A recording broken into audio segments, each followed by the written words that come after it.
Black Man Thinkin. Freedom is never more than one generation away from extinction.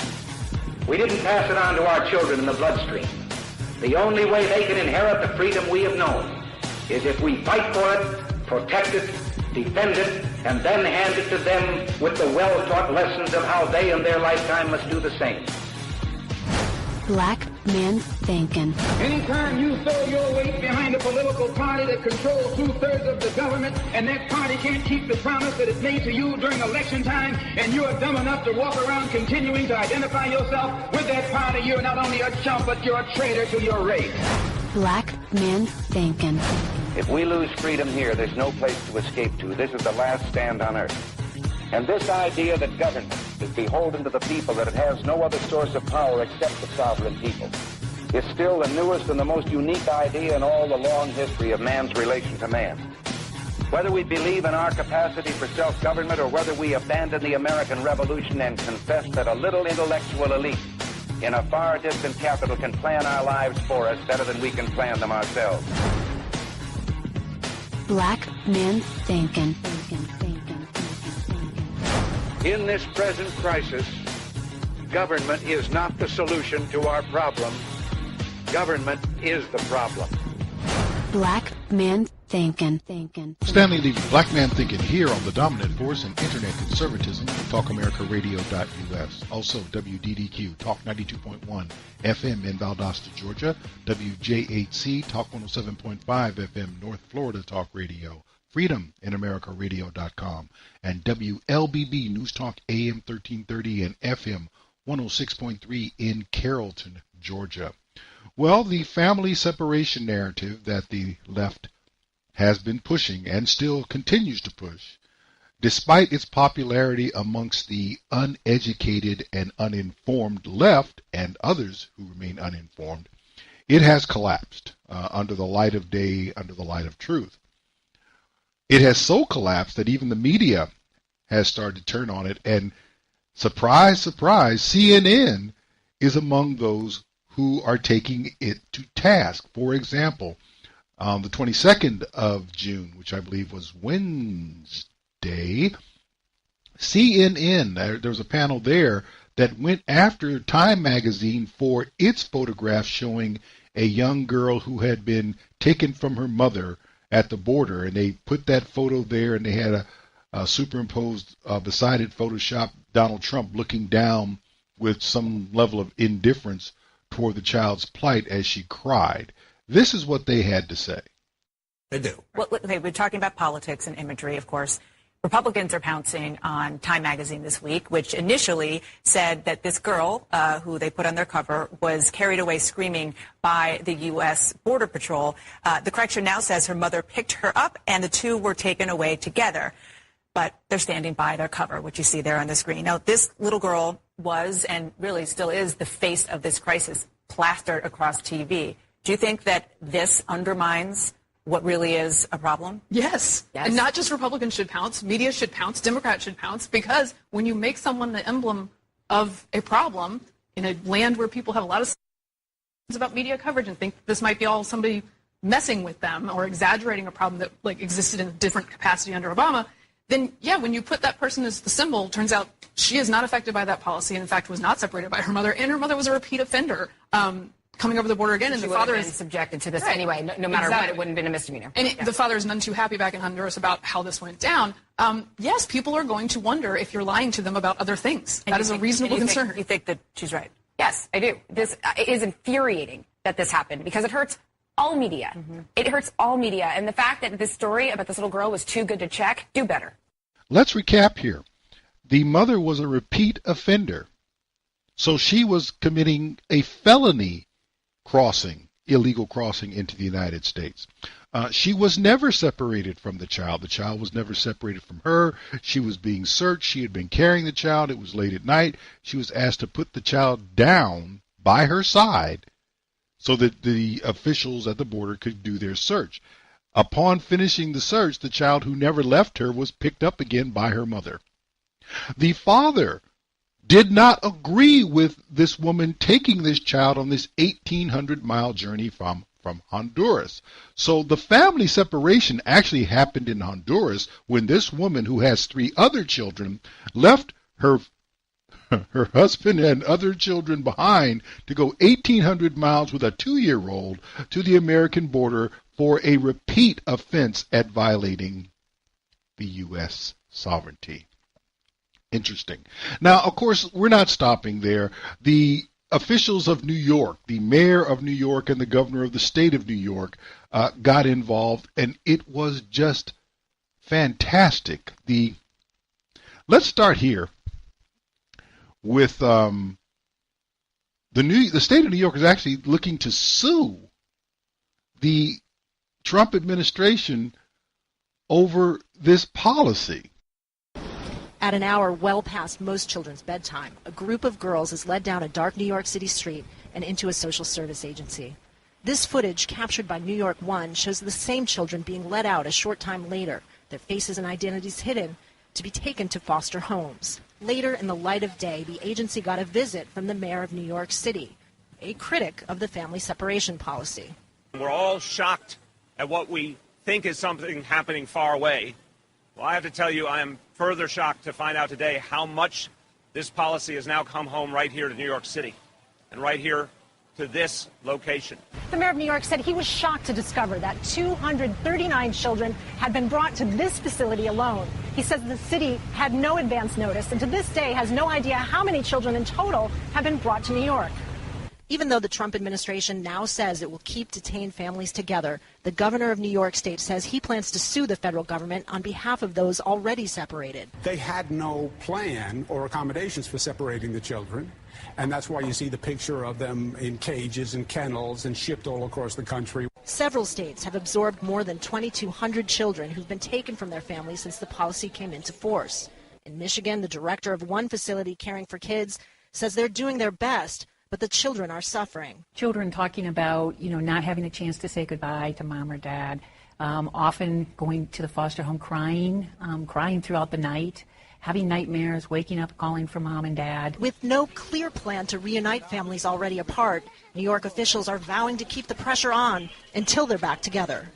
Kristen Salumi, Al Jazeera, New York. I'm sorry, I was unaware that the federal government needs to ask the permission of states with regard to how they're going to deal with foreigners who are under federal control. I wasn't aware of that, so I'm not exactly sure where this lawsuit is coming from. By the same token, I don't recall these same governors and mayors having any issue with the Obama administration moving illegal immigrant children and adults throughout the country as they did for 8 years. They did that, and I don't recall this outrage. Now, of course, Bill de Blasio never one to miss an opportunity.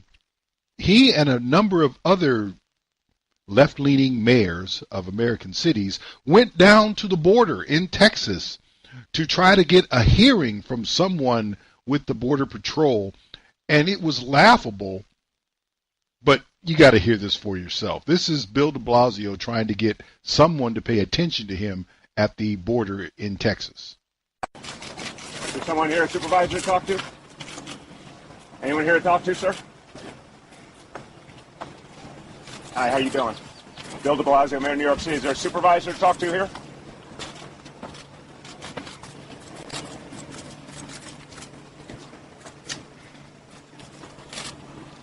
Technically, how you doing, Mayor? Sir, Technically, we already own federal property type thing, but we'll allow you guys to stand right here. We'll open the gate. We just don't want to be overran by media. So if you guys do us a favor and just stay on that side, we're going to open the gate. We have to let outbound traffic out. Okay, is there someone, sir, if it's you or someone else to talk to about an opportunity wait a minute, sir. to see what's going on? We've got an unacceptable situation here, and we're talking on behalf of millions and millions of people and saying this status quo can't hold. And look, what's happening in Washington isn't changing fast enough.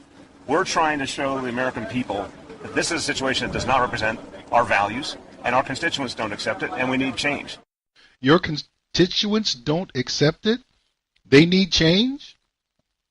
But they got change for 8 years, and the policy under Obama represented exactly what you're seeing now. So, well, it's a policy. No, you don't get it. The law hasn't changed.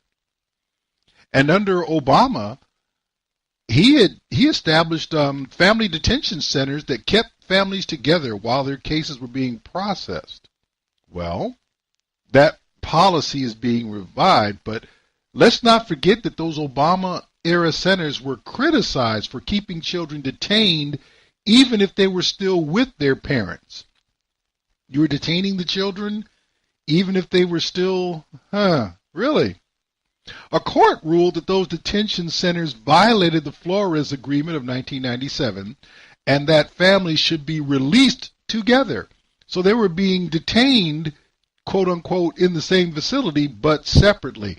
What are we talking about? Well, the centers that Obama established did not provide, well, they did provide schooling for underage detainees, and they did provide accommodations like high chairs and cribs, but they were secured like prisons. Remember the whole thing about Obama keeping kids in cages? Yes, they were secured like prisons, and that was a violation of the 1997 court order. The settlement also stipulated that children shouldn't be detained at all if they can be released to family members or guardians, but they were still being detained under Obama. Really? Where was all the outrage from all the Democrats at the time? I don't recall it. And CNN, in another remarkable piece of something resembling journalism, had Tammy Baldwin, senator from Wisconsin, on with Brooke Baldwin, who asked her that very question about the lack of outrage of Democrats for 8 years of Obama's immigration policy. Time of year. But here's a question for Democrats, because you hear the president now, a lot on a lot of topics, and this one included, looking back to previous administrations, they should have done more, right? And so as so many people in this country are certainly outraged by the cages and the thermal blankets and the facilities housing these kids, they were all there in 2014 under President Obama. And my question to you, Senator Baldwin, is did you speak up against them then? On this issue that we get into a moment where we're making progress, and then when it stalls, we turn around. I think we all need to continue to be focused on it and press it through. The American people need confidence that we can solve problems. Nobody believes that we have an immigration system that works. It is broken, it needs fixing, but we've just got to resolve to do that. But were you worried about it then? Did you raise your voice under the Obama administration? In numbers of cases, usually I remember a constituent who was in detention at the border, arguably very inappropriately, and we raised our voice in that instance and many others. But we've got to do this now in unison. It's not enough to do it case by case or senator or House member by House member. We've got to resolve to fix this issue. It is comical to listen to Democrats talking about solving the issue when they are refusing to vote on any bill that is being put forward to address immigration. They don't want to solve the issue. They want to have the issue. They're trying to find something to give them a particular advantage if they can find one going into the midterms. Right now, the Democrat Party does not have one. The Republican Party has more of an advantage simply because they're not Democrats, and for the fact that the president, who is more popular than the media would have you believe, actually seems to want to do something about immigration and is willing to change his positions, be flexible, be pragmatic in order to seek progress. But he can't get there as long as Democrats have decided they need the issue politically more than they need a solution. Here's where we are, and we really need to understand this. This is a lie. The whole thing about family separation is a lie. Our families separated, you know what? You need to deal with all the unaccompanied people coming over here as children. Some of these children old enough to shave, but they're still being classified as children. This is nothing other than the Democrats trying to find some way to not get themselves totally swept out of Congress and the Senate in the midterms. They recognize that against tradition, they may not pick up that many seats. They may not pick up any seats at all. And that is because they have no message. All they have is a hatred of the current president, despite the fact that the country is doing much better under this president in a year and a half than it did for 8 years under the one that they like so much.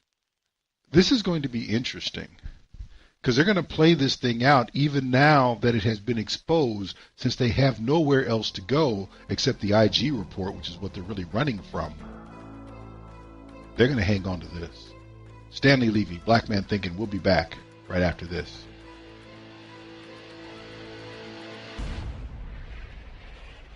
Stanley Levy, Black Man Thinking, here on the dominant force in internet conservatism, TalkAmericaRadio.us. Also WDDQ, Talk 92.1 FM in Valdosta, Georgia. WJHC, Talk 107.5 FM, North Florida Talk Radio. FreedomInAmericaRadio.com. And WLBB News Talk, AM 1330 and FM 106.3 in Carrollton, Georgia. Well, there were only two major pieces of legislation passed under President Barack Obama, and those occurred during the first 2 years of his term before the American people gave him adult supervision in the way of the Republican Party. That was ObamaCare and Dodd-Frank, the financial regulations that put a kibosh on more things than people realize. Obamacare has been neutered, particularly when you know that with the passage of tax reform, the individual mandate went away. So Obamacare is really not what people think it was, and definitely not what it was advertised as being, and it never performed up to snuff anyway. Even more gutted is Dodd-Frank. And Donald Trump made that very clear that was going to happen not long into his presidency. This is from February of 2017. Signing core principles for regulating the United States financial system. Doesn't get much bigger than that, right?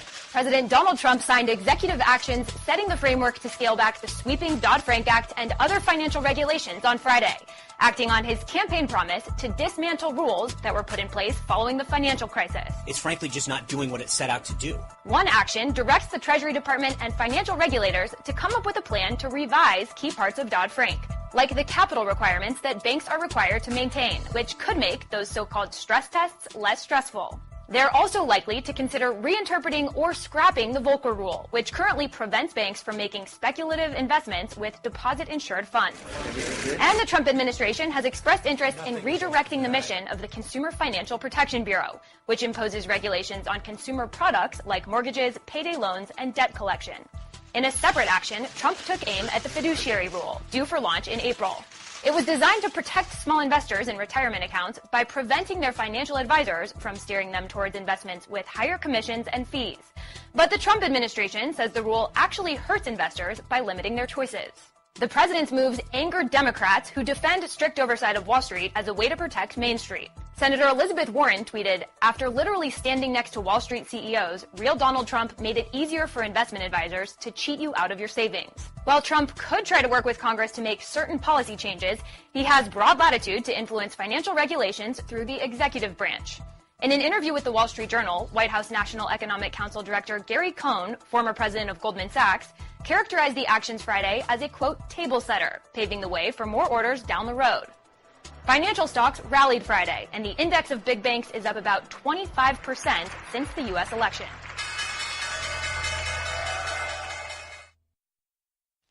Well, even before that, the CFPB, the Consumer Financial Protection Bureau, was already in the sights of the Trump administration. Mick Mulvaney, the budget director, took to Capitol Hill to testify that he considered it not worth having around.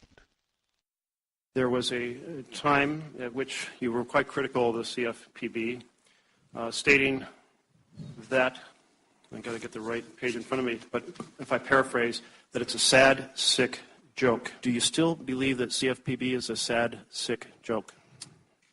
Yes, sir, I do, and I'll be happy to tell you why. It is, to me, sir, one of the most offensive concepts, I think, in a representative government, which is almost completely unaccountable government bureaucracy, government regulatory agency. One of the most frustrating experiences I've had since I've been in Congress is people walking into my office and asking me for help and having me look them in the eye and say, I'm sorry, there's no way under any circumstance that I can help you. And that's what I've been forced to do with the CFPB. Because they are off appropriations, because we don't budget for them, because they're run by essentially a one-person dictator who believes he can't even be fired by the president but for cause, we have created, perhaps inadvertently, the very worst kind of government entity. This has actually worked. I mean, if you take a look at how to create an effective organization fighting for ordinary working Americans, I mean, this is it. Senator, all I can tell you is I've had probably more complaints about the CFPB in my office from small local banks and credit unions, which I'm not from a big bank area, than every other government agency put together. So I respectfully disagree with you, sir.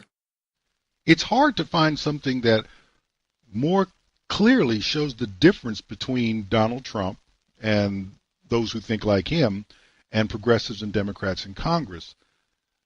The Democrat senator to whom he was speaking saying, hey, this really works. And Donald Trump, his administration, and constituents of the man that he made budget director said, you know what, this is the thing I get the most complaints about because it's hurting people. Interesting. Well, Mick Mulvaney went on to be appointed head at the CFPB in November, and he got busy real quick. They should expect that this agency will stay open. Rumors that I'm going to set the place on fire or blow it up or lock the doors are completely false. I'm a member of the executive branch of government. We intend to execute the laws of the United States, including the provisions of Dodd-Frank that govern the CFPB. That being said, the way we go about it, the way we interpret it, the way we enforce it will be dramatically different under the current administration than it was under the last. Yeah, the president has made it very clear he wants me here, and honestly, since my name's on the door now, I want to be here. I don't want anything coming out of here that I don't know about. He wants me to fix it. He wants me to get it back to the point where it can protect people without trampling on capitalism, without choking off the access to financial services that are so critical to so many folks. So we put a 30-day hiring freeze here at CFPB. Probably more importantly, we put a 30-day immediate freeze on any new rules, regulation, and guidance.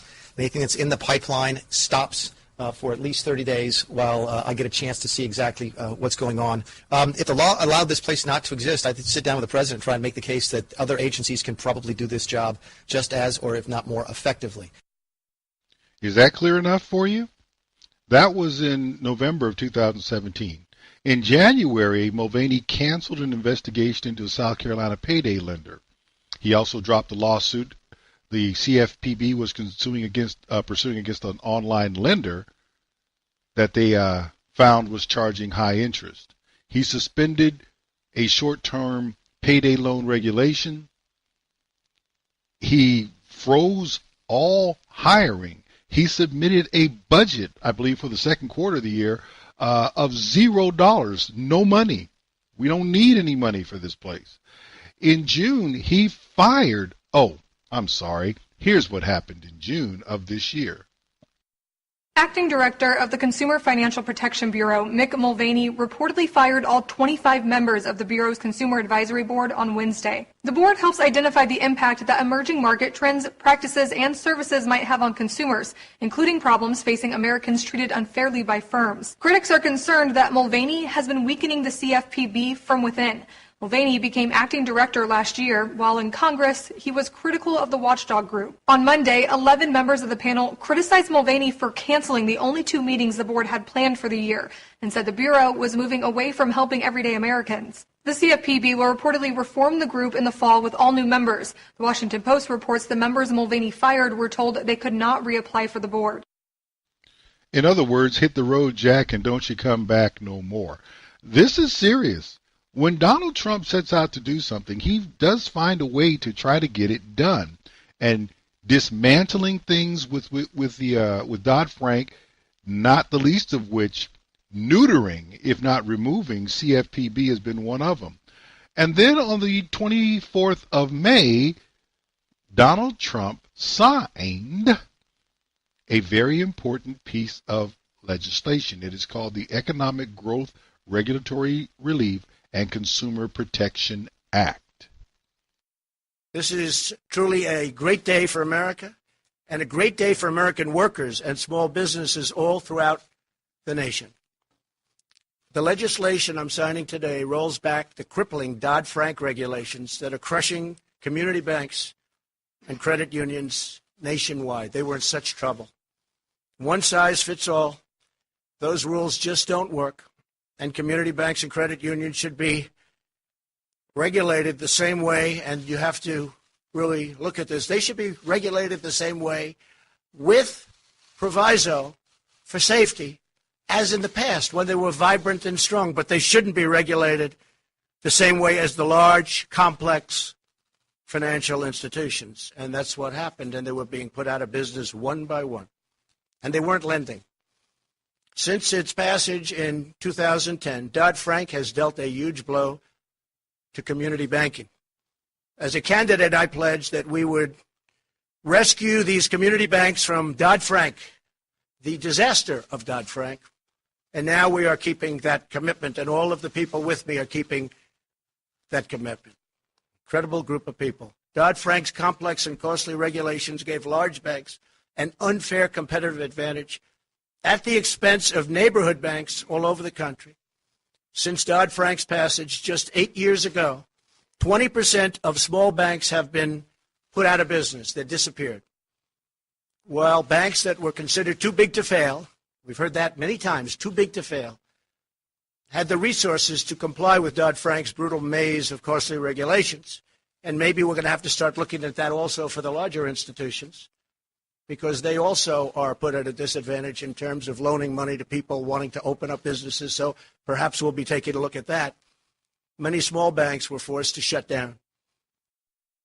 So like I told you, Dodd-Frank, which was there to put so tight reins on the financial industry that they really couldn't help with capitalism, Donald Trump has gone after it, and he has really gutted this puppy. It makes the progressives upset because they hate capitalism. Not because they're trying to protect people, but because they hate capitalism. Well, guess what? It's being done.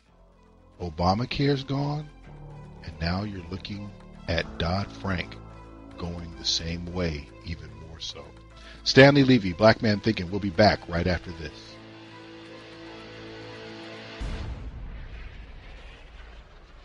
Stanley Levy, Black Man Thinking, here on the dominant force in Internet conservatism, TalkAmericaRadio.us. Also WDDQ, Talk 92.1 FM in Valdosta, Georgia. WJHC, Talk 107.5 North Florida Talk Radio.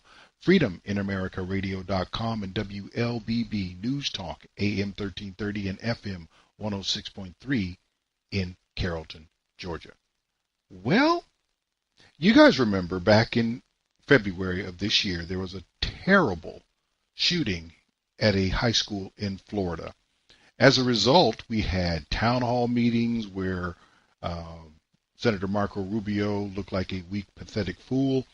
It also gave you the activists known as David Hogg, whose age as a high school person is questionable, and Emma Gonzalez, Buzzcut Girl. So you had Soy Boy and Buzzcut Girl. Emma Gonzalez has not been as much in the limelight as David Hogg. He seems to love it. But as a result of that, there was a lot of debate about what are we going to do and whether or not we're going to have armed teachers in schools and all that debate. And, of course, the thought of that drove the progressive left nuts. Nevertheless, in March of this year, I believe March 9th of this year, the Florida governor signed the following into law. Now we go to Florida and some big news there. Florida Governor Rick Scott just signed a new school safety bill into law while standing next to some of the parents of Stoneman Douglas High School, some of the shooting victims. Among some of the sweeping changes in this now law, it raises the age to purchase a firearm from 18 to 21, requires a 3-day waiting period, bans bump stocks, and has more mental health protections. But when it comes to arming teachers, this is what the governor said. There are things in this bill that I oppose, and I've been pretty open about that. I still think law enforcement officers should be the ones to protect our schools. I've heard all the arguments for teachers to be armed, and while this bill was significantly changed on this topic, I am still not persuaded. I am glad, however, that the plan in this bill is not mandatory, which means it will be up to locally elected officials.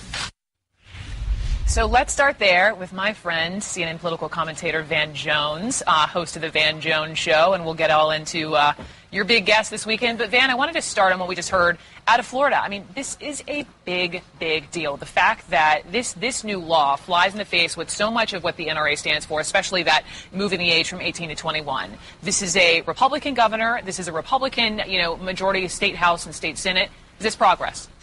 I think it is progress, and obviously the people who want more aren't going to be satisfied. And there's some stuff in there that people didn't like. On stuff like this, you're always going to have some stuff that should be in there that's not, stuff that's not in there that should be. But this is progress, and listen, how many times do we sit here? You're in tears. You're talking to somebody in tears. Year after year, month after month, incident after incident, and nothing got passed. Nothing got passed. No, not one bill got passed. And so the idea that now the seal has been broken. The NRA can say we do not want something to happen, and a Republican governor can say it is going to happen. And guess what? We're still here. The world hasn't come to an end. That means other governors can also step up, and we can start trying to figure stuff out. Let me just say one more thing. I don't know if any of these things will make a difference or not, but that's the problem. After 10 years of this, we should have a lot of experiments that have been going on in this state, in that state, in the federal level, trying to figure out how to get the violence down. The NRA has essentially stopped all progress. So there's no ability for us to do anything to figure out what might work. If it turns out this bill doesn't work or has some negative consequences, you can change it. You can amend it. That's called democracy. But you can't pass any bill ever. That's not democracy. So the left is concerned about raising the age of ownership, bump stocks, background checks, and mental health. The one thing that he glossed over was the fact that there were going to be armed people in schools. The governor said he didn't care for it, but he said at least it's not mandatory. It means everybody at the local level gets to make a decision regarding what they're going to do, which basically, yes, that is quote-unquote democracy. Let's let local officials decide. Well, over in Volusia County, Florida, as a result of this law, here's how that decision started playing out. 4:30, a change local school districts are making. Yesterday, we told you how Polk County is now training potential armed guardians. Last night, Lake County school leaders approved a limited guardian program. And tonight, school safety takes center stage in Volusia County. As News 6 reporter Lauren Korn tells us, board members are talking about what kind of presence the Marjorie Stoneman Douglas Safety Act will have in their schools. The school board will be voting here today at 5:30 as to which option of the plan is best for implementing and funding the school marshal program. And I'm told once it's approved, people can start applying for the job as early as tomorrow. The clock is ticking on how the Volusia County School District will be keeping your children safe under the Marjorie Stoneman Douglas High School Public Safety Act, or Senate Bill 7026. Tonight's about which option they wish to move forward with their approval this evening. There are three options that we're going to be proposing. Option A hires 38 school guardians to be placed in elementary schools and 32 school resource officers staffed in middle and high schools. Option B hires 49 school guardians to be placed in larger high schools, which includes 6 substitutes. And Option C hires 55 school guardians and only have school resource officers at middle and high schools. So all three come with a hefty price tag, so anywhere from $3.2 million to $3.6 million. Greg Aiken, Chief Operating Officer, says guardians would be all new hires and undergo 132 hours of extensive training by the Sheriff's Office and 12 hours of diversity training. They do not have arrest authority nor detain authority, so they're there for the sole purpose of trying to maintain security on campus. Aiken says it'll be tough no matter which option they choose, as the district is already financially struggling, saying the mandate will cause some issues in their general funding, but says they'll be doing their best with what they have. We've been working extensively with the sheriff and his staff to put together a great plan to be able to meet the mandates moving forward. And coming up at 5:30, you'll hear from Sheriff Mike Chitwood and what he has to say about the current proposal. In DeLand, Lauren Korn, News 6. 3 Florida counties decided to go the Guardian way, and you heard most about Volusia County. I believe the others were Lake and Polk County. Oh, by the way, the Guardians are armed with guns. Hello. That's the part of the law that Rick Scott said he objected to, but he said at least it would be not mandated and people could make their own decisions at the local level. Well, at least 3 Florida counties decided we want people with a gun in our schools to protect our students, our children, from someone who shouldn't be there with a gun. It passed 4-1 on a vote in Volusia County. 4-1. 4-1. Wow. Are you picking up on that yet? It passed. And they went with a program that was going to allow them to the school board, by the way, voted 4-1 in favor. The school board said we're going to put folks with guns in the schools. Isn't that remarkable? When you give people freedom to protect themselves, look what they do. At least some of them. And interestingly enough, they put this thing out there, and the officials, the school officials, government officials, were really uncertain as to how this was going to be received by the residents of the county. They said, well, we're going to have 44. They opted to have 44 openings. At least that's how they're going to start. And they said, well, we don't know how this is going to go over, whether or not the public's going to be happy with it, whether they're going to be like, I'm not real clear about that. Well, here is the response they got when they opened up these positions for applications. Our big story at 10:30, so many people want to be school guardians, Volusia County had to take down their job posting. The news station's Brian Scott has the story. Those guardians are going to cover all of Volusia County's elementary schools, and it sounds like they're going to have a big pool of candidates to pick from. Just 5 days, and it's already offer closed. We got 180 applications. People wanting to pack heat and protect Volusia County schools. We already vetted about 50 out that didn't meet the qualifications. But school spokesperson Nancy Waite's also seen a lot of promise. People with military and law enforcement backgrounds ready for this challenge. The state deciding every school must have an armed guard starting next year. For Volusia, the Guardians will fill in the empty spots where they don't already have resource officers. They're going to be vetted very much like a deputy would at the sheriff's office. The sheriff's even helping make these hires and train them, providing more than actually required by the state, because this is new territory here. We have never seen guns in the budget. That is historical for a school district to see. And for the district to have to pay for it. The county's now working with them to figure out how to cover all these new costs. But Waite says finding those 44 guardians may turn out to be the easy part. We thought that there would be folks that were interested. 180 was a little bit of a surprise for us. But between picking out their final candidates and figuring out all those budgetary details, they got to do it fast. The school district says they want all those guardians in place at these schools by the start of the school year. In DeLand, Brian Scott, Fox 35 News. 180 applicants for 44 positions. 4 times what they asked for. They had to shut it down. They got rid of 50 people because they vetted and said they did. Well, they're crazy. Okay, fine. You still got 94 people for 44 positions. No, I'm sorry, 130 people for 44 positions. You still have 3 times as many people as you need applying. Some with military backgrounds. Wow. Some with law enforcement backgrounds. So let's get this straight. You finally gave people the opportunity and took it out of the legislators' hands who lean left for the most part. Let's just be honest. Because they keep hearing from the left too much. You have the Marco Rubios who have problems with everything that is really a matter of freedom.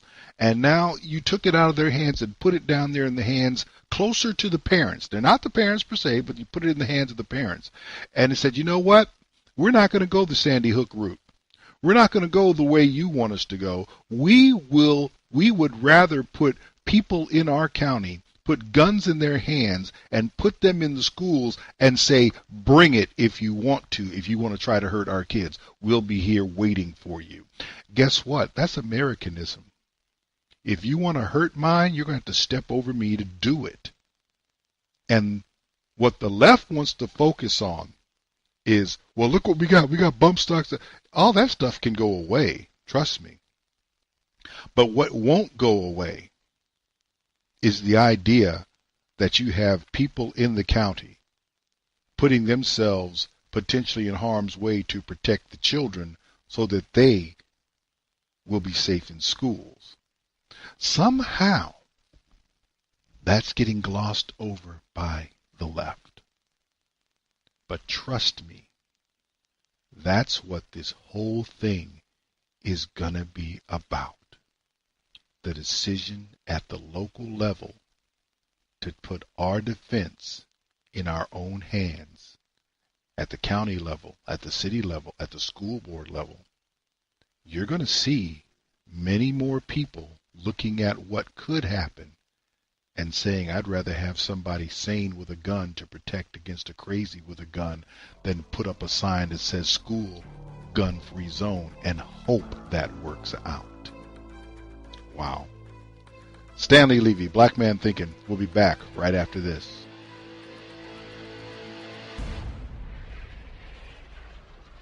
Stanley Levy, Black Man Thinking, here on the dominant force in internet conservatism, TalkAmericaRadio.us. Also WDDQ, Talk 92.1, FM in Valdosta, Georgia. WJHC, Talk 107.5, North Florida Talk Radio. FreedomInAmericaRadio.com. And WLBB News Talk, AM 1330 and FM 106.3 in Carrollton, Georgia. A final segment of the first half of the show. Let's talk a little bit about civility and the non-progressive female. Because what you first have to understand is civility is required, expected, demanded of the non-progressive female. I'll give you a prime example right now. I'm not saying this because I'm a particular fan of hers. I'm not. I'm indifferent toward the wife of the President of the United States. That's his wife. What does it matter what I think about her? I was not indifferent about the wife of the last president before Trump. I wasn't indifferent about that wife because she wasn't indifferent about the American people. She was against the American people. I am convinced she keeps demonstrating that. She has demonstrated it less that she has a smaller platform, no longer being in office, her husband no longer being in office. Nonetheless, I didn't like her. And I never will like her. I don't have any concerns about Melania Trump, good or bad. She just doesn't do anything to move me one way or the other. She's Donald Trump's wife, and that's all that it is. However, Donald Trump has made a habit of putting women in key positions in his administration, and they are non-progressives. Now, you must remember first and foremost, nobody on the left is required to practice civility. They are required to demand civility of their opponents. So it's not surprising that when the Department of Homeland Security Secretary Nielsen went to a restaurant during the height of the family separation hoax drama, that you had this happen to her in Washington, D.C. How can you enjoy a Mexican dinner as you're deporting and imprisoning tens of thousands of people who come here seeking asylum in the United States? We call on you to end family separation and abolish ICE! Abolish ICE! Shame! Shame! Shame! Shame! Shame! Shame! Shame! Shame! Shame! Shame! Not in D.C., not in the U.S. Not in D.C., not in the U.S. In a Mexican restaurant, of all places. They're really just buying them drinks so they don't go to jail? Where's the owner?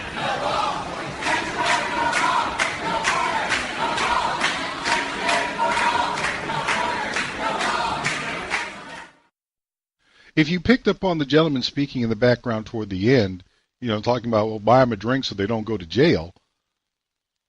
And then the other question, where's the owner?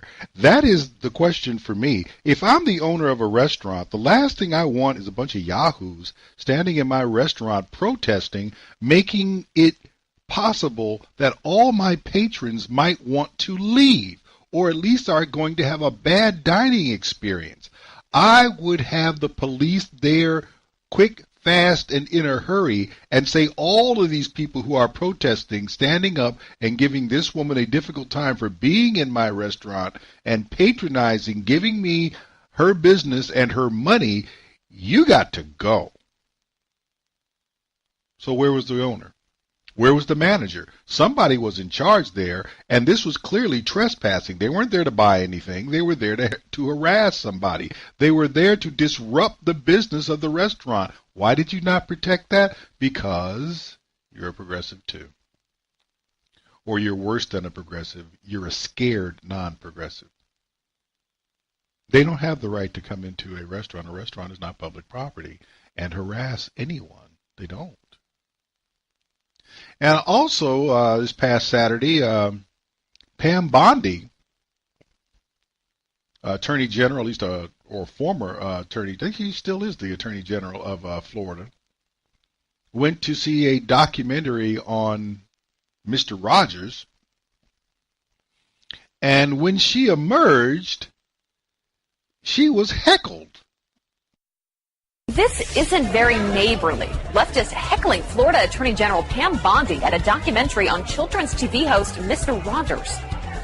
What would Mr. Rogers think about you and your legacy in Florida? Taking away health insurance. Shame on you! Wow. The protesters upset over Florida's decision to join a lawsuit against the Affordable Care Act and Bondi's stance on immigration. She had to be escorted from the Tampa theater by a police. Well, now, if you are a public figure, and they encounter you on the street, which is public domain, I can't get as upset about them heckling you and harassing you and making your life uncomfortable. That's kind of what you sign up for if you want to be, quote-unquote, a public servant and have a position of authority that affects the lives of others. You're going to run into opposition. Some of that opposition is not going to be very kind, very nice. That's just the way it goes. Nevertheless, since she is an important elected official in the state of Florida, where were the police to keep these people at a reasonable distance? You can say whatever you want, but they were exceedingly close to this woman and the gentleman who she was with, who I assume may have been her husband. I don't know. But of course, she, as did Secretary Nielsen, maintained their prim and proper civility and simply passed on by and allowed these people to have their way. Beginning to wonder whether or not that's the right course of action. And of course, we had this week the big item, the press secretary for the Trump administration, Sarah Huckabee Sanders, and her family. I think it was a grand total of her and 7 members of her family were dismissed from the Red Hen restaurant in Lexington, Virginia. I want to make sure we're clear about that because there's also a Red Hen restaurant in D.C., and that's not the place from which they were dismissed. And that was spoken of on the news shows on Sunday as well. The vitriol being unleashed against Sarah Huckabee Sanders is stunning and sad. The White House press secretary and her family were kicked out of a Virginia restaurant called the Red Hen yesterday for moral reasons because she works for President Trump. And she politely left, tweeting that the owner's actions say far more about her than about me. I always do my best to treat people with respect, including those I disagree with. And the reaction by some Trump-bashing pundits? Yeah, right, she deserved it. Here's CNN's Ana Navarro. You'll make choices in life, and there is a cost to being an accomplice to this cruel, deceitful administration. Wow. MSNBC contributor Jennifer Rubin in the Washington Post. It's both natural and appropriate for decent human beings to shame and shun the practitioners of the administration's family separation policy. Salon's Amanda Marcotte went further, saying Sarah's kids should be taken away. Taken away. Nice. Now, you just know that if Barack Obama's spokesman had been booted from a restaurant, many of these same people would go crazy, saying the owners are a bunch of racist yahoos. They are blinded by what I call Trump trauma.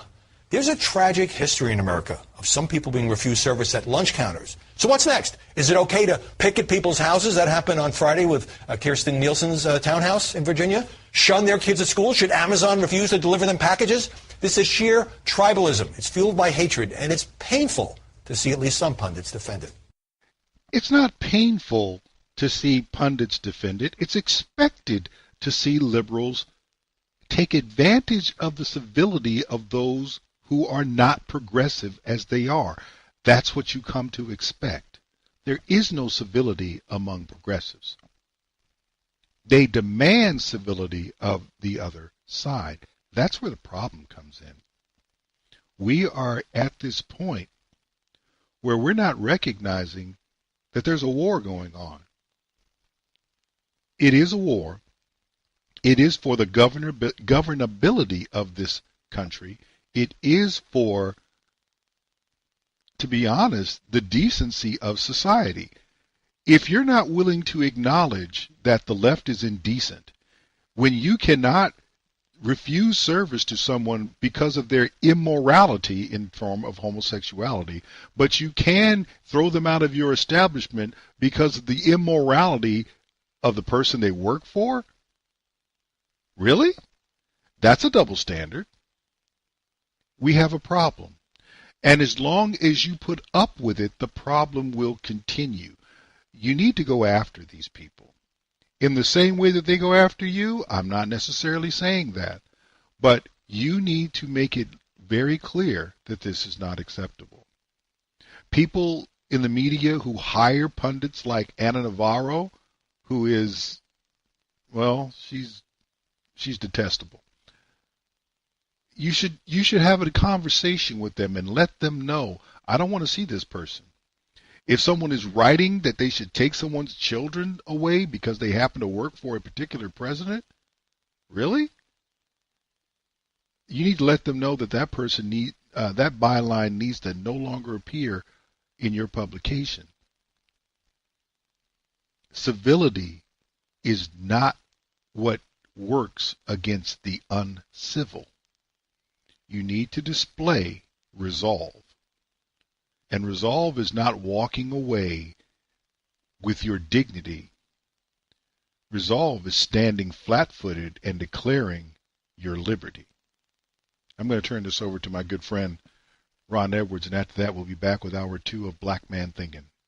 When it comes to immigration, many politicians and leftist activists only seek solutions that harm America. Hello, I'm Ron Edwards. On today's page from the Edwards Notebook, some say that to keep America a thriving nation of innovation, we must endure open borders and allow anyone who wants into America to have their way. Unfortunately, many sovereign Americans have been slaughtered, raped, robbed, and plowed under vehicles driven by hate-filled illegal border crossers, including MS-13 gangbangers and Islamists who hate us. Also, there has been a 314% increase in false asylum claims. The truth is, merit-based immigration along with better education for American-born students will ensure America remain a thriving republic of life, liberty, and the pursuit of happiness. Japan, Switzerland, and Singapore are all thriving without massive immigration. They also educate their students without indoctrinating them against their own nations. If America is to be great again, she must be populated with those who appreciate and adopt God's vision of greatness for America. Join me on the Ron Edwards Experience every Friday at 4 p.m. Eastern Standard Time, 1 p.m. Pacific Time on AmericaMatters.us and SHRmedia.com. Also, midnight Sunday on TalkAmericaRadio.com. I'm Ron Edwards. Blowing away the myths and revealing the truth. Sponsored by the Tri-County Liberty Coalition. I have a dream. One day, this nation will rise up, live out the true meaning of its creed. We hold these truths to be self-evident, that all men are created equal. Black Man Thinkin. Freedom is never more than one generation away from extinction. We didn't pass it on to our children in the bloodstream.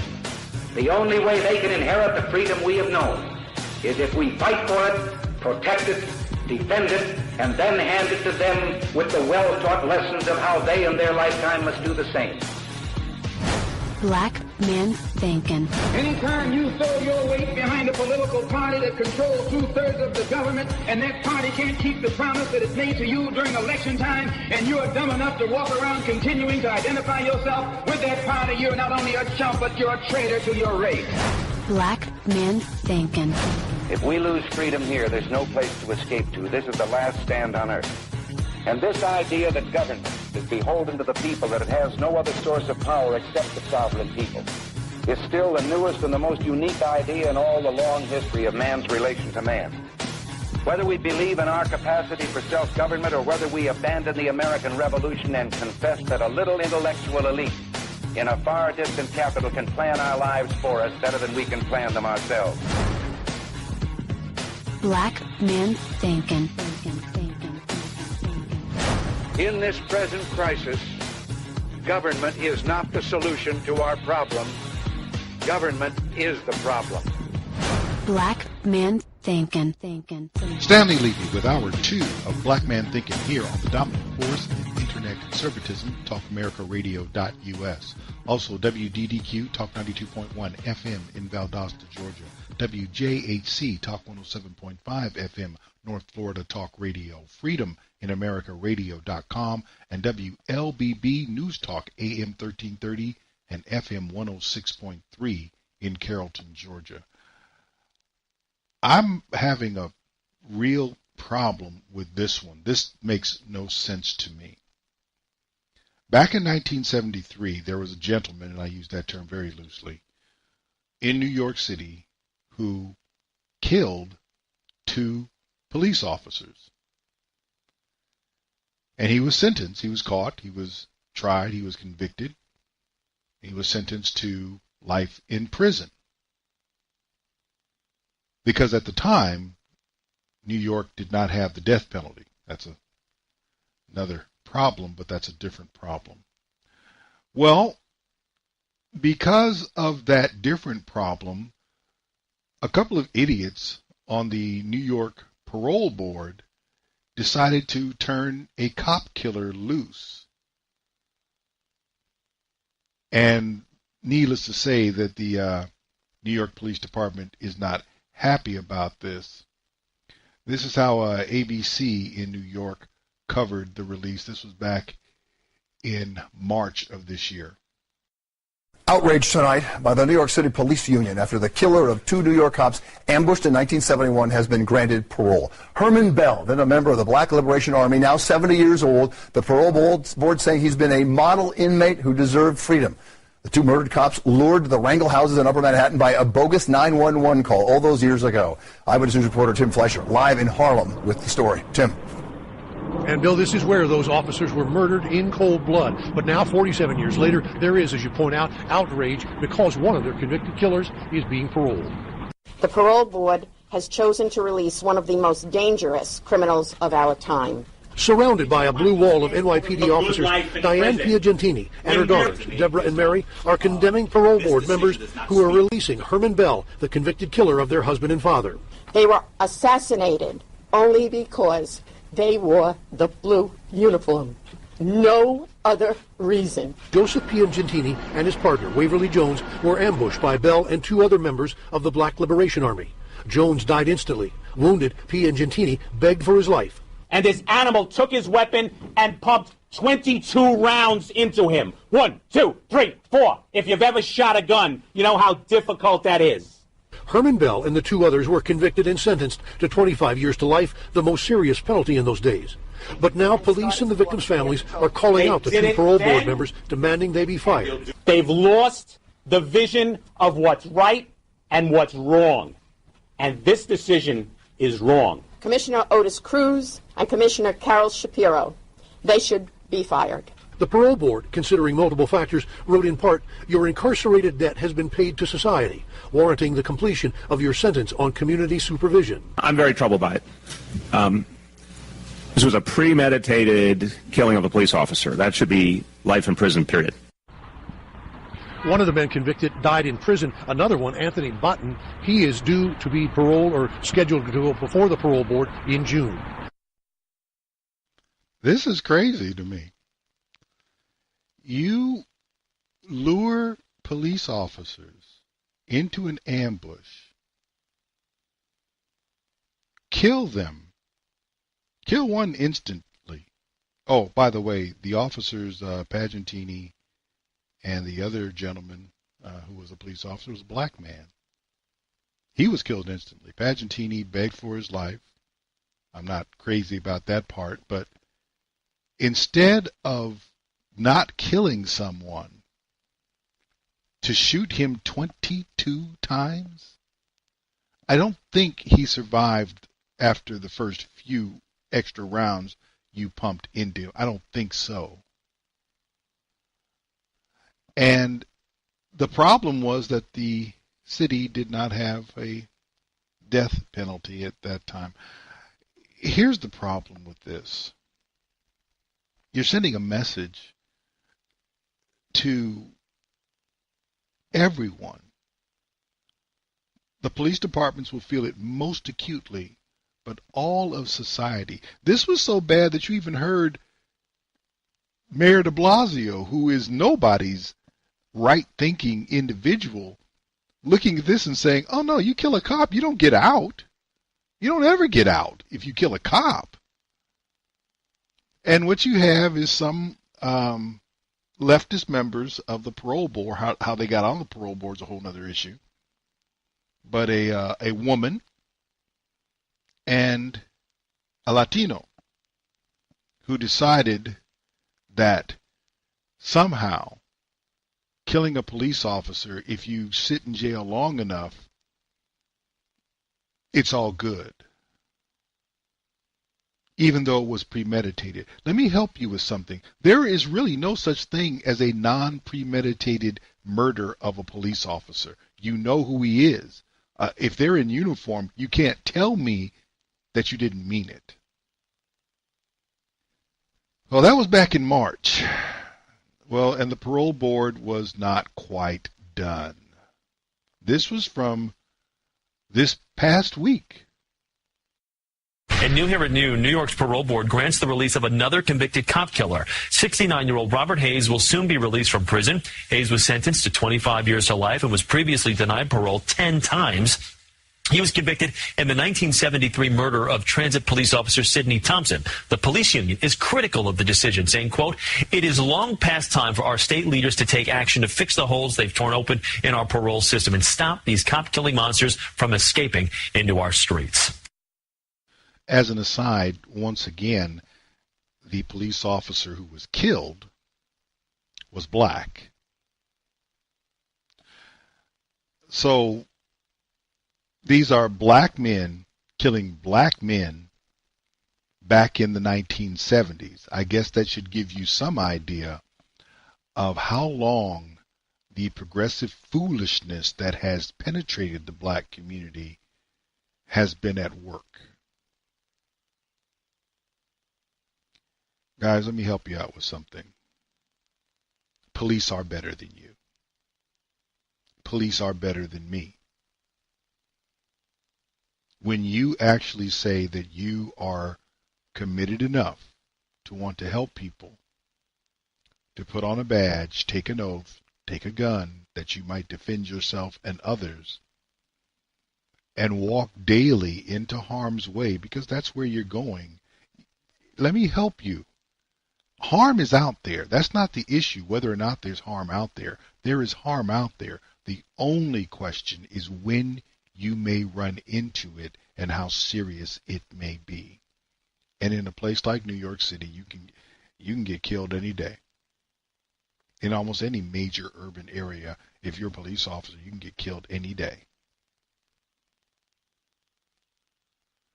And when a police officer is killed, what that is basically telling everybody, police first, but everybody, is these are people who have no concern for anyone's life.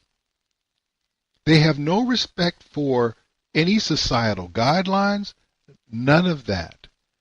They simply want to do what they want to do, and anyone who tries to stop them is fair game. If they'll kill a cop who has the authority from the public to stop them, what are they going to do to you who has nothing? Maybe you have a gun, and maybe that'll help you. But you have to recognize what's going on and what's at stake. This is all about trying to make the country ungovernable. This is all about trying to discourage law enforcement from doing their job. Well, they knew it was dangerous. Yes, they know it's dangerous. That their lives would be lost is not the issue. That their sacrifice would not be respected is.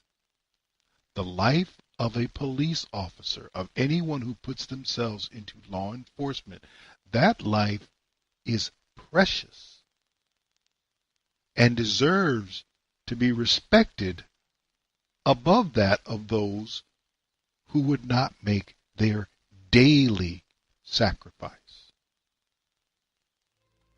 You don't have to agree with that. You don't have to believe me. Just don't call the police when you're in trouble. Stanley, Levy, Black Man Thinking. We'll be back right after this.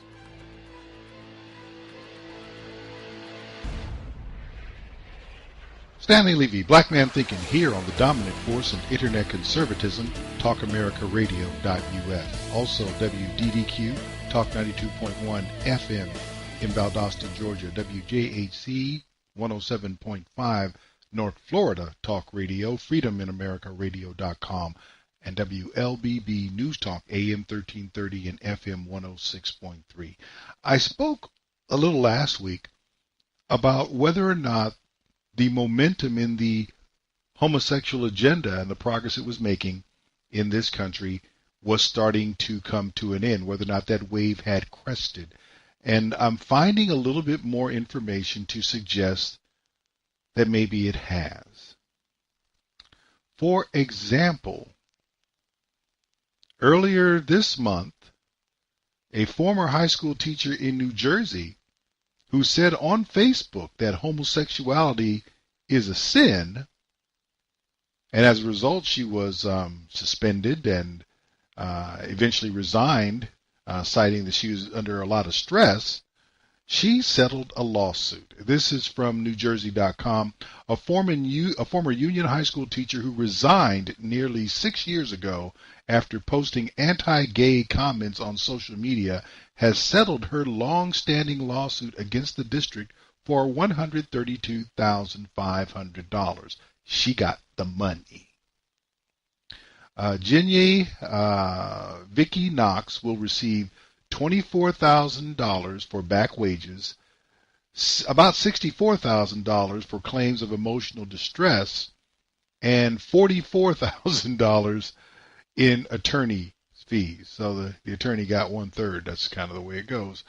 The news was first reported by New Jersey Civil Settlements, which compiles a partial list of settlements paid by New Jersey government agencies and their insurers to those who have sued them.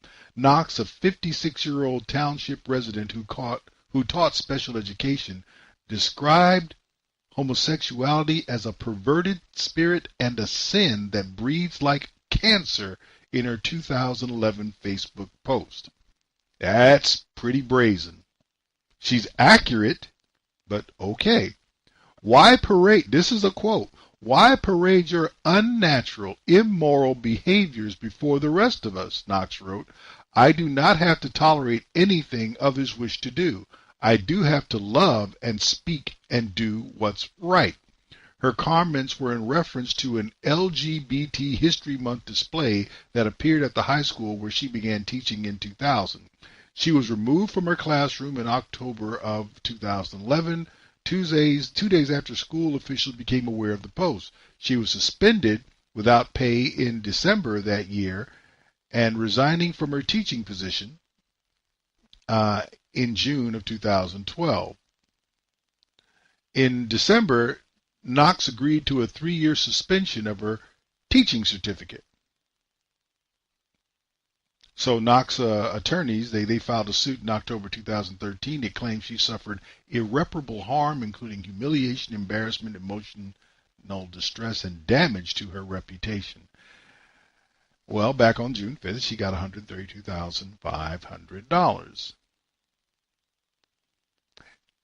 I can't imagine that happening while Obama was president, at least not the second term of Obama.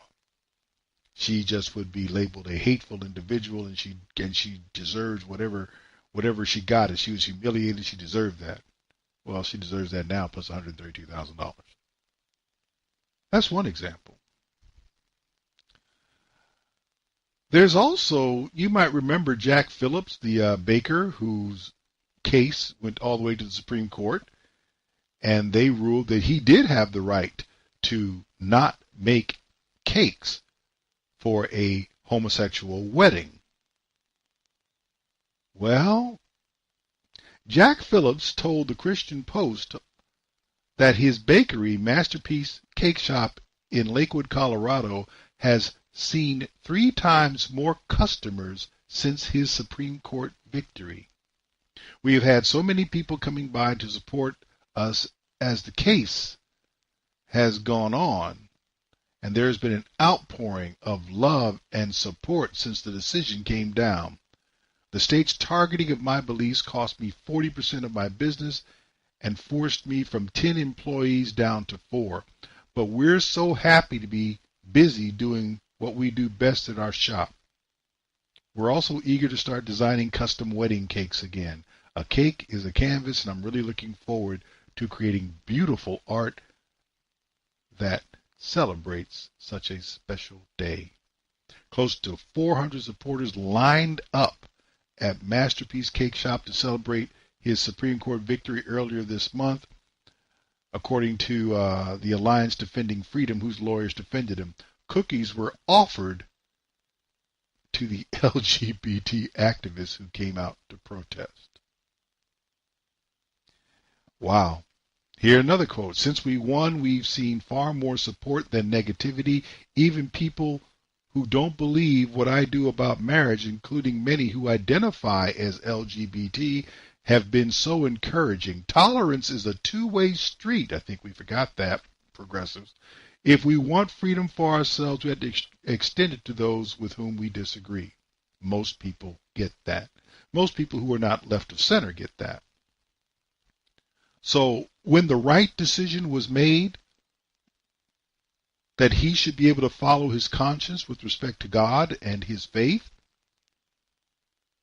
he endured that and got 3 times the business that he had before the problem began. Wow. I don't think that happens in Obama's America. I don't. I don't think that would have happened in a Clinton America either.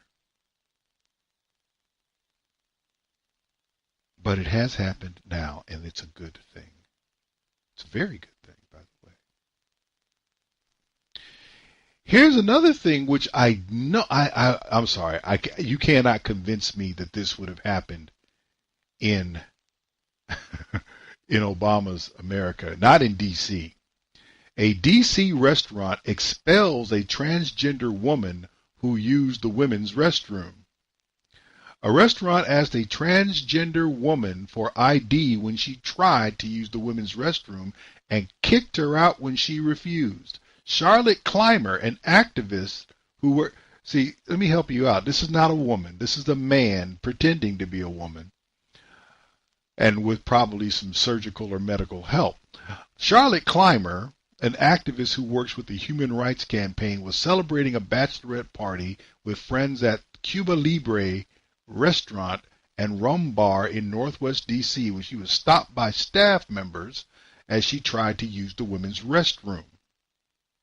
Clymer said the attendant asked for her ID, and when she asked why, he told her that female must be on the card in order to use the women's restroom. She said no other people in the hallway waiting to use the facilities were asked to show their ID. Maybe they all looked like women, and there wasn't any reason to question that. Clymer entered the stall, and the man followed her in the women's restroom before eventually leaving. When she left the restroom, the attendant and the manager told her that according to D.C. law, she must have female on her ID to use the restroom. Clymer said, asked the manager to show her which law states that. He refused and threatened to call the police. At the end of the day, it comes down to this. She got pulled. She got kicked. And that is a sign that the people of America are getting tired of the homosexual foolishness. A teacher back in 2011 who was, essentially fired. She was suspended without pay. It's, pretty much fired as far as I'm concerned. She got money. Wow. For being abused over her religious beliefs. I believe it's a religious statement. The baker who won a Supreme Court case, getting 3 times the business he had before. And he didn't say anything about homosexuality being a sin or a perverted spirit. He just said, I'm not doing this because it violates my faith. And a transsexual in D.C. D.C. has a lot of homosexuality, by the way. A lot of homosexuality, and has had for quite some time. And someone tried to play the trans card there and got yanked out of the bathroom. Well, out of the restaurant and kicked out. So we're making progress on some points. However, just north of the border, we have problems that could work their way south. Christianity Today reported that Canada's Supreme Court rejects the country's only Christian law school. Trinity Western University has lost a years-long legal fight to launch what would be the only Christian law school in Canada. The Supreme Court of Canada considered a pair of appeals cases involving regional law societies that refused to accredit Trinity Western due to the evangelical institution's student covenant, which prohibits sex outside of traditional marriage. That means no fornication, that means no adultery, and it definitely rules out homosexuality. Wow. The justices sided 7-2 against Trinity Western, calling it a proportionate and reasonable to favor the rights of LGBT students over the school's religious convictions. Let me help you. You have no religious freedom. It's not a public university. They should be judged on whether or not the law that they're teaching is accurate. They should not be judged for whether or not they agree with anybody's lifestyle of sexual perversion. They should not be. Because no one is compelling them to go to that school. And why can't Christians have a law school in Canada? That is where our good friends wanted this to go in this country. They did. The only thing that stopped it, temporarily at least, was the rejection of Hillary Clinton. It's not the election of Donald Trump. It was the rejection of Hillary Clinton because the American people understood what she was about. They had seen 8 years of someone who was really just an amateur at this foolishness. Hillary Clinton's got decades of this stuff. She is a vile creature, and she would have done more harm than Barack Obama had even imagined he might do. And the American people said no. And the result, as we are seeing with all the foolishness going on, is that the American people made the right decision. The government is being exposed as treacherous, as anti-liberty, as harmful to its own people, particularly the Department of Justice and the FBI. You wouldn't have seen these things had Hillary Clinton been elected. It would have been covered. But by rejecting her, the cover has been ripped off, and you can see more and more. It's like watching a naked woman who's trying to cover herself with a washcloth. So maybe the homosexual agenda is getting rolled back. That would be a good thing for this country. But as I said, all you have to do is look to the north and also to the south, to be honest with you, and recognize you have a lot to do to keep that momentum in favor of the homosexual agenda from building again. Stanley Levy, Black Man Thinking, will be back right after this.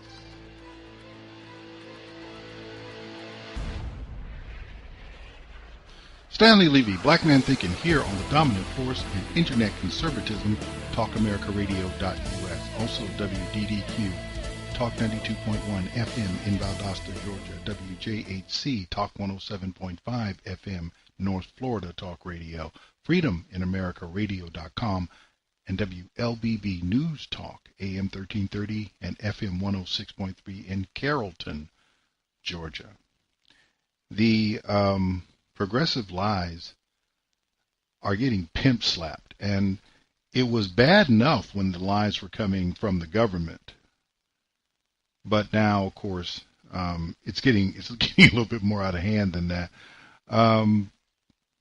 Let's start with the governmental lies, the most recent of which being the family separation hoax that the media is portraying with respect to immigration, and the hoax being that Donald Trump is doing something that is terribly out of the ordinary for the government. He is not. He is not doing, he's doing pretty much the same. The law isn't changed. He's enforcing the law that Barack Obama chose to enforce differently when he enforced it at all. Donald Trump is detaining people, and so did Barack Obama. Barack Obama violated the same court order or agreement that people talk about with respect to Donald Trump. But what Donald Trump is not doing is actively separating families. It's not really happening. Because you have to remember, there's only 3 cases where you can actually separate people, adults from children. One, if you find that the adult is lying about being the parent of the child, okay, you're going to separate them. If you determine that the adult could be a danger to the child, well, then you're going to separate them. The third is if the adult is getting ready to go into criminal proceedings, then you're going to separate them. And I would always ask every progressive that I know, in which of those 3 cases would you recommend that you keep the child with that adult?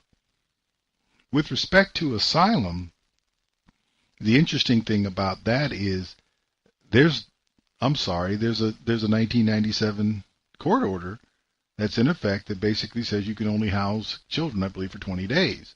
It's going to take longer than that to do an asylum verification. That's just the way it is. So what is it that you're going to do when you don't have that? Now, of course, the issue is not what Trump is doing. The issue is, why are these people coming all the way to the United States illegally to make their appeal for asylum? They could do that at any port of entry as opposed to trying to cross the border illegally. They could do that if asylum was what their goal was. The little girl who was on the Time magazine photo, her mother wasn't seeking asylum. Her mother was a felony illegal immigrant. She's no longer in misdemeanor category. She was committing a felony trying to come back to the United States for a not her first time. And she left, a husband and 3 other children behind. So she separated her own family before she ever got here. And then all she did was put her daughter down. Her daughter started crying. It was 11 o'clock at night, and her mother had to get secured by the Border Patrol. And once they finished patting her down and searching her, making sure she was okay, she picked her daughter back up and she stopped crying. So that was the most recent lie. But if you're dealing with governmental type lies, and that, of course, is a media lie that I just brought up, what about James Comey? James Comey's been lying. He's been lying all along. He's been lying since last July. And he was lying then in favor of Hillary Clinton, and now he's been lying against Trump, and it is starting to catch up. What about Andrew McCabe, who, the IG came out and said, bruh, you lied. And his lies cost him something with respect to his retirement benefits. So we've got this whole lying thing going on. This is not new. And in both of these, particularly McCabe got caught, and he's paid a price. I don't know if he's done paying a price, because now he could be federally prosecuted. And for those who do not know, if the feds go after you for criminal prosecution, if they choose to try to convict you of a crime, they have a very high conviction rate, very high, because they don't bring the charges until they have everything, all I's dotted, all T's crossed. Then they bring the charges. So the only thing you're going to do when you deal with the federal government with respect to a criminal prosecution is try to see how little time you're going to have to spend, because whatever you get sentenced to, more than likely you're going to do a bit of that. You're going to do all the federal time. They don't have an overcrowding issue that they're trying to resolve. They have plenty of room for you. They will make sure that you do it all. And Comey could be charged as well. So that's a pretty violent pimp slap to have your lies get you with a federal criminal charge. Because as I said, if they charge you, they're more than likely going to convict you. And if they convict you, you're going to do all that time. But after that, it starts to get a little bit strange. What do I mean? Well, Trump derangement syndrome has affected people who are not in the federal government. As you know, it has definitely affected the media and entertainment. They have lost their minds. You may remember Kathy Griffin famously declared, after she went out of her way to come up with some prop of Donald Trump's bloody head and, trying to make that some type of a statement, she acknowledged that she went that far because, Trump broke her. Well, she's not the only person that he broke, apparently. Tom Arnold came out on Friday and showed up with Poppy Harlow on CNN and had a very odd exchange with her. And, I'll just play it and you tell me what you think it means. I think that the president is watching this interview and he knows that Michael Cohen and I, when I leave here, I'm going to go back to the Regency with Michael Cohen. I want you to listen for a second. Consider this. And I'm going to spend the weekend with Michael Cohen. And the president, Donald Trump, Ivanka Trump, I'm spending the weekend hanging out with Michael Cohen. And there's a lot going on. You've disrespected him and his family, and there's a lot going on. So Tom, he gets to sleep. That's good enough for me. So, Tom, you are going to spend the weekend with Michael Cohen, the president's former attorney. Yes. I have so one person at a time. Felix Sater, all these people that were friends of him, and I've got one person at a time. Okay. So the people from Trump's world. Did Michael Cohen tell you specifically that he is working with the authorities, that he has agreed to cooperate with the authorities in their investigation?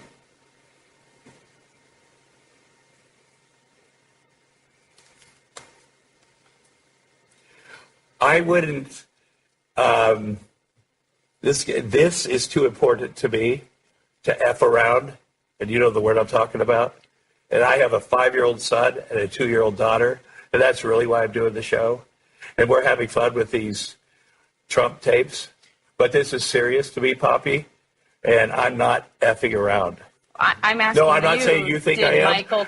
Did Michael Cohen tell you specifically, really just yes or no, that he is cooperating with the authorities should charges be brought?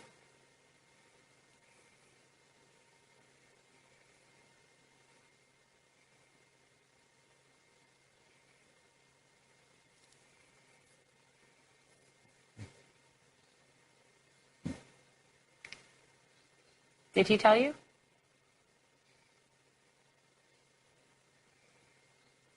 Do you not want to answer the question? No. You don't want to answer the question? Right. Okay. Because. Will you let us know what you learn over the weekend since you're spending the weekend No. with Michael Cohen? No. Thank you for being here, Tom Arnold. Thank you. Appreciate it. Thank you. You can speculate about that one all day long. Was he high? Was he on cough medication, cold medication, something? But here's my question, followed by an almost interminable silence. And then you ask the question again, and you get an even longer period of silence. And at the end of it, you put all this out there and say, not only are you not going to tell us about it now, whatever comes of it, you're not going to tell us about it then. Okay, but you're going to spend the weekend with Michael Cohen, Donald Trump's former attorney. Well, that's interesting because Michael Cohen had a very different take on this, because he tweeted on that same day after the interview, appreciate at Tom Arnold, kind words about me as a great father, husband, and friend. This was a chance public encounter in the hotel lobby where he asked for a selfie. Not spending the weekend together, did not discuss being on this show, nor did we discuss at POTUS. In other words, we did not discuss President Donald Trump. Hashtag done. Hashtag ridiculous. Now, that's about as big a slap down as you're going to get, and Michael Cohen is an attorney, so that was actually, the velvet glove slug. You're lying. Basically, no, we're not spending the weekend. Why are you lying? And why would you tell that lie in such a way that the person about whom you're lying is going to know about it? I don't get it. That was stupid. It was almost as stupid, or maybe it was more stupid, because Joe Scarborough, Morning Joe on MSNBC, stepped out there and was even dumber. I mean, dumber. He went out there, this is the same day, by the way, that when Michael Cohen had to deal with Tom Arnold, who was lying on CNN about him. The same day, Joe Scarborough lied on the Red Cross. The Red Cross put out a tweet, "We share everyone's concern about the border situation and stand ready to help. We have offered assistance to federal government authorities, but without permission, we can't access facilities. Here's a list of trusted organizations providing assistance." Then they cite Texas Tribune publication. Joe Scarborough retweeted that with this caption, "Trump's centralized state is even banning the Red Cross from visiting those infants and toddlers being incarcerated by Trump. What do Trump and Pence have to hide?" The next day, the American Red Cross replying to Joe, "This is not true, and we are sorry if our statement led you to this conclusion. We've had discussions with the federal officials to see if there is a way we can help, but no one is banning us from anything, and if there is a role for the Red Cross to play, we will." And Joe Scarborough's been on a bit of a roll lately. I mean, he tried to hold hands with his girlfriend, fiance, whatever she is, Mika Brzezinski, and she brushed him off on live TV. And now he's making up stuff about the Red Cross, and they're slapping him down on Twitter. Are you starting to see a pattern here? This is really getting to the point where progressives are starting to come apart, and their lies aren't working, and they're getting more desperate, and they're telling bigger and bigger lies. This is a propagandist holiday. The only thing is, for propaganda, it doesn't matter if you lie when you use propaganda. It matters if you can get anybody to back you, or at least not challenge you publicly. But in this case, everybody's getting challenged. Joe Scarborough got challenged. Tom Arnold got challenged. Comey got challenged. McCabe got challenged. Everybody's getting challenged. Everybody's lying. And now they're getting caught. So where do you think this is going to head? Because these falsehoods will continue. There's an election coming up, and they have to do something. This is getting bad. And it's going to get worse for one side. So I suggest you just settle in and get your popcorn ready, get the butter out, and expect more revelations like these to come. Stanley Levy, Black Man Thinking. We'll be back right after this.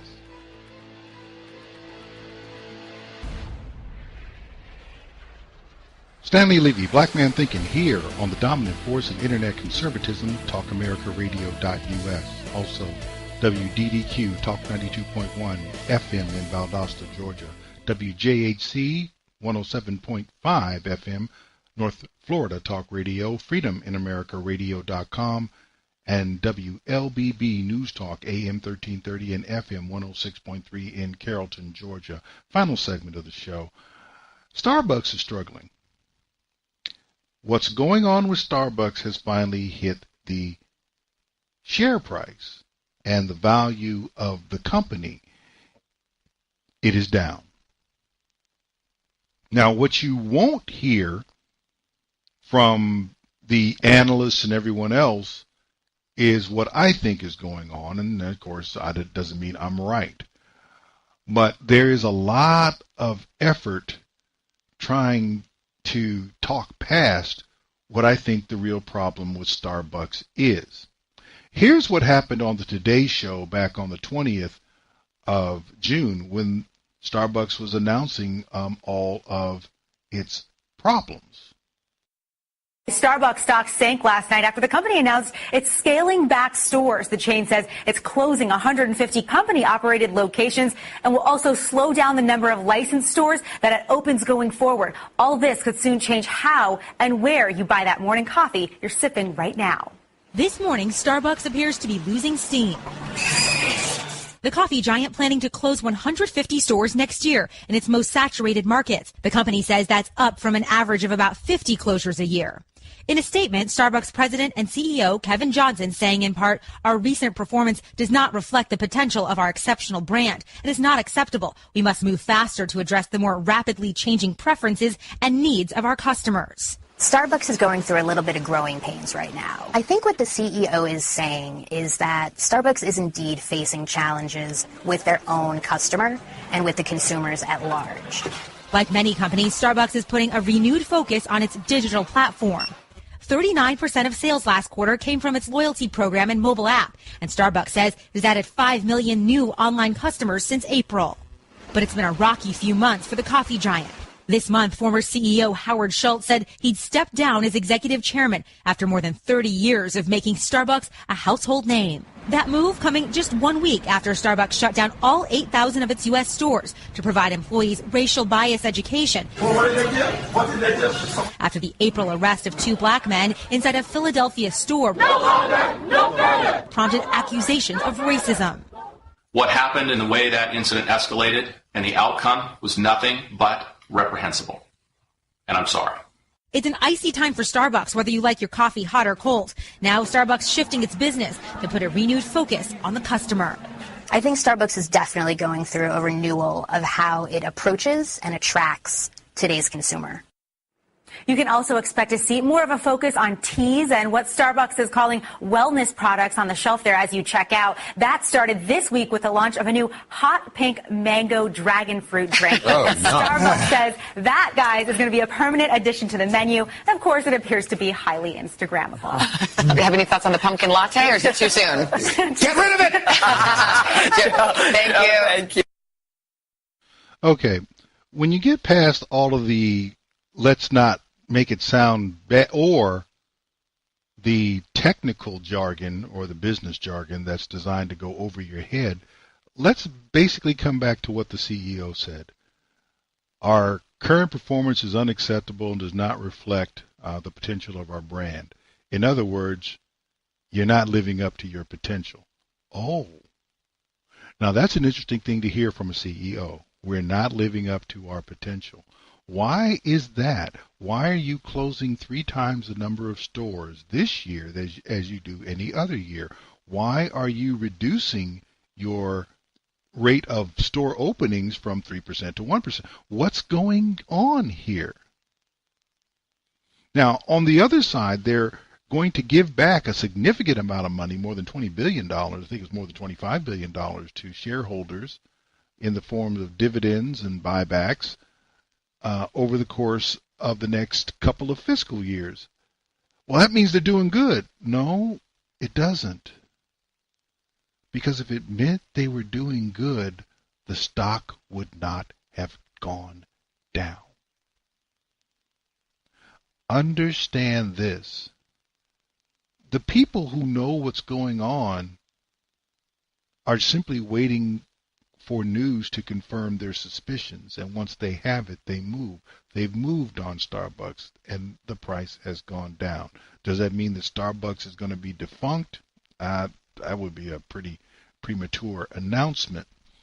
But if you want to understand what's wrong with Starbucks, listen to some of the other things that were in the clip. They're having a problem with their own customers. Oh, really? Why would that be? Has anything happened recently that would give them a problem with their own customers? Well, there was that whole trespassing thing that led to the guys being arrested, that led to the shutting down the stores for a whole day, afternoon anyway, for training. Yeah, but that was last month. Why did it take a whole nother month for that to percolate, and then we see a drop in the stock? And if you think this is about something more than that, well, Starbucks has a lot of competition. Starbucks has had competition forever. Starbucks has had competition for quite a long time. But the competition didn't move. Starbucks made a play, and they were wrong, and it hurt them with the customers, and that play had to do with their response to racism. TheCut.com said, ran a story on the 30th of May, the day after the training, 4 Starbucks employees on what the racial bias training was really like. And they went to 4 different markets. In California, there was one person said, I kept thinking, I wish this were the job of our nation's educators. They showed a very well-produced video about the history of denying service based on race that was hosted by Common. Then they broke down the science of bias or prejudice against differences and had us thinking about the times we felt unwelcome. I kept thinking, I wish this were the job of our nation's educators. Your nation's educators are definitely teaching that nonsense, trust me. New Jersey, I'm hesitant to praise Starbucks as trailblazing fighters against racial bias. The literature and media provided by the company for the program was decently informative, but what I thought was the most effective was that the program allowed for an environment that felt comfortable to discuss our differences. This is Starbucks talking to itself, not its employee, not its customers. Wow. Florida, the training was a waste of 4 hours. I'm half Mexican and grew up in poverty, so diversity, bias, and judgments are things I'm familiar with. So for me, the training seemed very repetitive. It talked about the bias and racism toward mostly black people, but others as well, even though there are laws that should be preventing this. The training mostly wanted to remind us that each person is different and unique. Again, this is Starbucks not talking to the people that generate money for them. Employees don't generate money. Employees collect money from those who generate the money. Minnesota. A lot of the baristas at my store hoped it would touch base on other people of color and marginalized people. This was all about black folks, guys. They brought in Common and some other black folks, and they gave you training about how white folks have mistreated black folks. That's what this was about. And that's a problem. They just don't want to acknowledge it. Starbucks is struggling because they're a bunch of progressives who treat blacks and other people of color, other minorities, the way progressives always treat those people. They treat them like pets. And now they just went through 4 hours of training to make sure that everybody else was on the Treat Them Like Pets page. Their customers have gotten wind of it, and maybe they don't think that people who look different from them should be treated like pets just because Howard Schultz and Kevin Johnson thinks it. And that's our show. As always, be on the lookout, because the progressives are really starting to show signs of coming apart at the seams. This is June. They'll have opportunities to try to pull things together before the midterms, but since they have no message, the only thing they can do is become more desperate at what they're currently trying.